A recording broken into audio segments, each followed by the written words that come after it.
जय हरी शेतकरी मित्रांनो, मुख्यमंत्री शाश्वत कृषी सिंचन योजनेअंतर्गत पूरक अनुदानाकरिता निधी वितरण करण्याबाबतचा राज्य सरकारनं महत्त्वाचा असा शासन निर्णय घेतलेला आहे।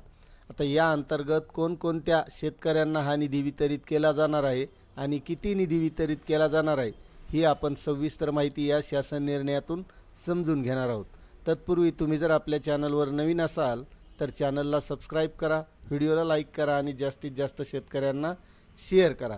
तर मित्रांनो, हा शासन निर्णय 16 जुलै 2026 रोजी निर्गमित करण्यात आलेला आहे। राज्यामध्ये जे काही आवर्षण भाग आहे, आत्महत्याग्रस्त नक्षलग्रस्त जिल्हे आहेत, या जिल्ह्यामध्ये मुख्यमंत्री शाश्वत कृषी सिंचन योजना राबविणे चालू आहे आणि या योजनेअंतर्गत सन 2026-27 या अर्थसंकल्पीय वर्षामध्ये 20 कोटी रुपयाच्या कार्यक्रमास मंजुरी दिलेली आहे आणि या अंतर्गत कृषी आयुक्तालयाकडून सूक्ष्म सिंचनाकरिता पूरक अनुदान घटकासाठी प्राप्त निधी मागणीच्या अनुषंगाने 4 कोटी रुपये निधी वितरण करण्याचा राज्य सरकारनं निर्णय घेतलेला आहे।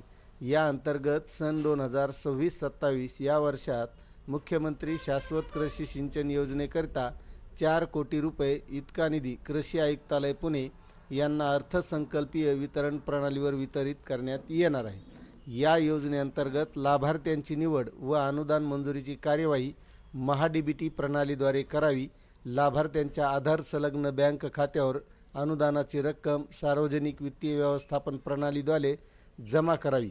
आता ज्या शेतकऱ्यांनी ठिबक संच असेल, स्प्रिंकलर असेल, जे काही सूक्ष्म सिंचन केलेलं आहे त्याकरिता हा निधी त्या शेतकऱ्यांच्या खात्यामध्ये डीबीटीद्वारे वितरित केला जाणार आहे, असा हा शासन निर्णय आहे।